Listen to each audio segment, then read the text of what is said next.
ठीक है, हम पासा आपको पढ़ा चुके हैं, आप आज पासे की प्रैक्टिस करा रहे हैं, आज क्वेश्चन बता रहे हैं पासे में कैसे कैसे हैं। हमने बताया था पासा मुख्यतः दो प्रकार का होता है, एक स्टैंडर्डाइज होता है, एक नॉन स्टैंडर्डाइज होता है। स्टैंडर्डाइज का क्या होता है? ऐसा पासा जिसकी कोई भी दो पड़ोस वाली सतहों का योग 7 नहीं होता है, स्टैंडर्डाइज कहलाता है। नॉन स्टैंडर्डाइज क्या होता है?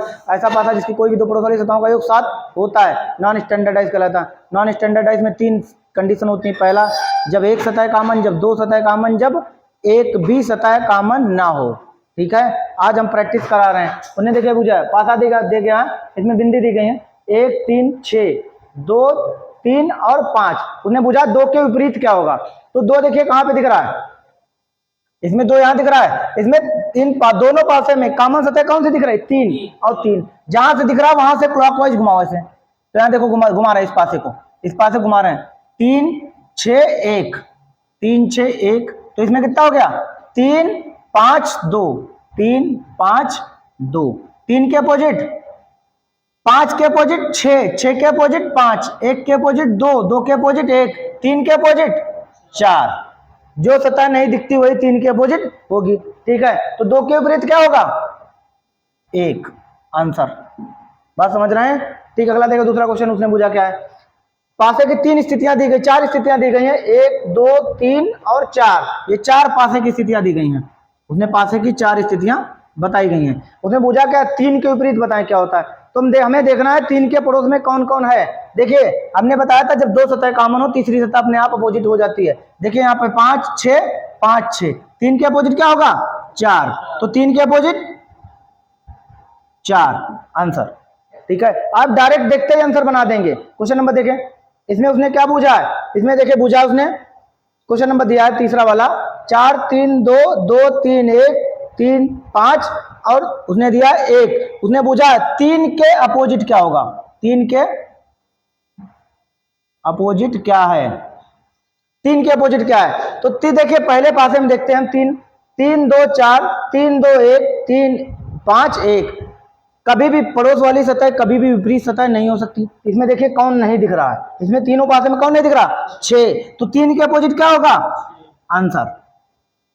डायरेक्ट टिक कर सकते हैं आप। हमने बताया था पहले वाले कंडीशन में बताया था कि पासे में पड़ोस वाली सतह कभी भी विपरीत सतह नहीं हो सकती। तो इसमें पड़ोस वाली जो सतह है 3 के अपोजिट 2 है 4 है, तो 3 के विपरीत कभी भी ना 2 हो सकती ना 4 हो सकती। 3 के विपरीत कभी भी ना 2 हो सकती ना 1 हो सकती। 3 के विपरीत कभी भी ना 5 हो सकती ना 1 हो सकती। बचा कौन? 6। तो 3 के अपोजिट कौन होगा? 6 होगा। ठीक है, ये हो गया। अगला देखें क्वेश्चन नंबर चौथा देखें। क्वेश्चन नंबर चौथा में हमने बनाया, देखे 6 3 2 1 4, उसने 2 1 2 4। उसने पूछा 5 के अपोजिट। देखिए 5 के अपोजिट वही होगा, देखो इनमें कहीं 5 दिख रहा? नहीं दिख रहा ना, तो 5 के अपोजिट वही होगा जो इसमें डबल है। तो 5 के अपोजिट कौन है? डबल कितना है? 2 है। तो 5 के अपोजिट 2। ठीक है, 5 के अपोजिट वही होगा जो नहीं दिख रहा इसमें। तो देखिए 2 कॉमन है, 2 कॉमन है, तो 5 के अपोजिट 2 होगा। ठीक है, जैसे अगर हम लोग इसको घुमाएं क्लॉकवाइज, तो इसमें देखिए 2 6 3, क्लॉकवाइज ऐसे घुमाएंगे तो 2 6 3 2 6 3, इसको 2 4 1 2 4 1।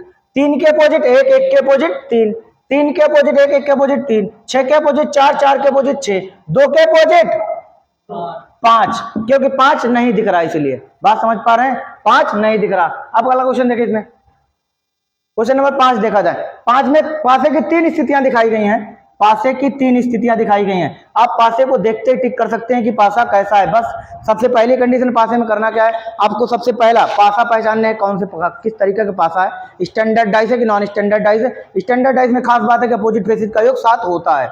नॉन स्टैंडर्डाइज में होता है कि उसमें कम से कम 2 स्थितियां दिखाएगा। देखो उन्हें पूछा 4 के अपोजिट, बस देखो इसमें 4 कहां दिख रहा है? 4 यहां दिख रहा है, यहां दिख रहा है, यहां, यानी कि तीनों डाइस में 4 दिख रहा है। अब इसमें देखो कौन सा नहीं दिख रहा है? 5 नहीं दिख रहा ना, तो 4 के अपोजिट 5। आंसर। बात समझ रहे हैं? 4 के अपोजिट 5। आप डाइस को देखते ही आंसर तुरंत टिक कर सकते हैं। ठीक है, ठीक है।